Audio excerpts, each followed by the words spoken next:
As I pull up in front of Miss Granger's house, I see her peeking through the curtains, waiting. I gather Ollie in my arms.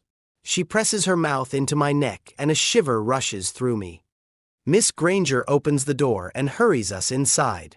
In the tub, she says as she directs me to a small bathroom. I know this house. Jess used to take piano lessons over here with Mrs. Wilkerson, until she got Alzheimer's. Gently, I lay Ollie down in the few inches of lukewarm water. Miss Granger checks her pulse, raises her eyelids, looks in her mouth. I shift my weight, digging my hands in my pockets. She's going to be okay, right? Miss Granger gives me a curt nod as she grabs a fresh washcloth from under the sink. You did the right thing bringing her here. She's going to be out of it for a while. What's wrong with her? Let me clean her up first, she says. Can you get a nightgown from my bedroom, please? Reluctantly, I back away from the bathroom and make my way down the hall. My footsteps sound spongy as my boots sink into the shag carpeting. I pass a utility closet and a small room stacked to the hilt with file boxes. The last door on the left has a bed in it.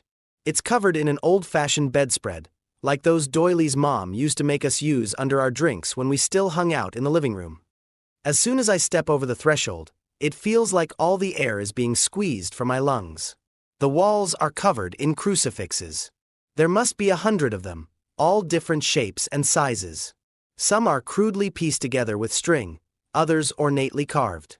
Where did she get all these? I close my eyes, trying to shake the memory of Dad marching off into the wheat clutching the crucifix to his chest, but the image seems to be etched into the back of my eyelids. I look around the room trying to find something to focus on, anything other than the crucifixes.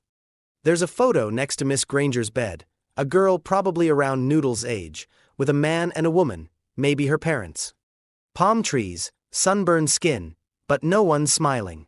It makes me uncomfortable, like it's something I'm not supposed to see.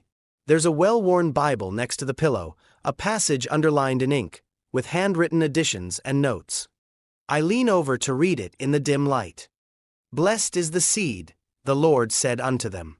The seed will be chosen, and he shall be fruitful and multiply and fill the earth and subdue it, and have dominion over the fish of the sea and over the birds of the heavens and over every living thing that moves upon the earth. The blood of the golden calf will set forth 10 sacrifices. Only the chosen one will be allowed to care for our Lord, to usher in a new age. What the hell kind of Bible is this? I'm looking for a copyright when Miss Granger calls from the bathroom. Is everything okay? Yeah. I stand up ramrod straight at the sound of her voice. The nightgowns are in the dresser, bottom drawer, she says. Sure, okay. My voice comes out strained as I force myself to move on, to focus on something else.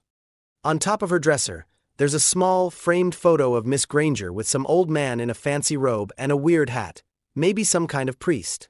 Looks recent. I knew she was Catholic, but I had no idea how religious she was. Come to think of it, I think Mrs. Wilkerson was Catholic too.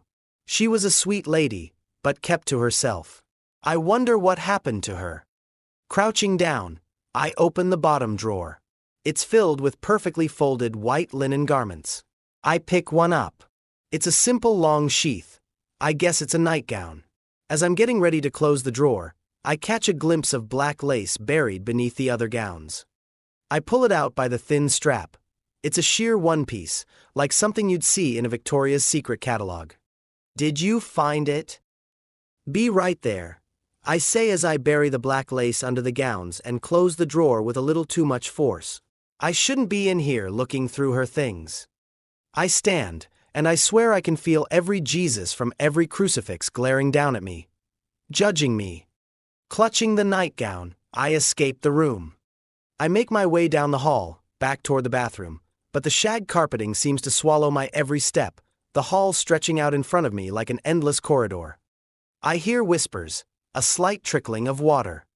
As soon as I reach the bathroom, I freeze. AL's cheerleading uniform is wadded up in the sink. Miss Granger's back is turned to me. She's using a wet washcloth to wipe down Ali's body. She squeezes the excess water from the cloth on Ali's shoulder blade. I track a droplet of water as it trickles over Ali's breast. Just the sight of it brings the same overpowering feeling I had in the breeding barn. It feels sick and twisted, but I can't tear my eyes away. I must make some kind of a noise because Miss Granger looks back at me with the strangest expression. I think we both know we could get in a lot of trouble for this. She holds out her hand. The nightgown, please. I give it to her. I'm so sorry, and without another word, Miss Granger pushes the door closed.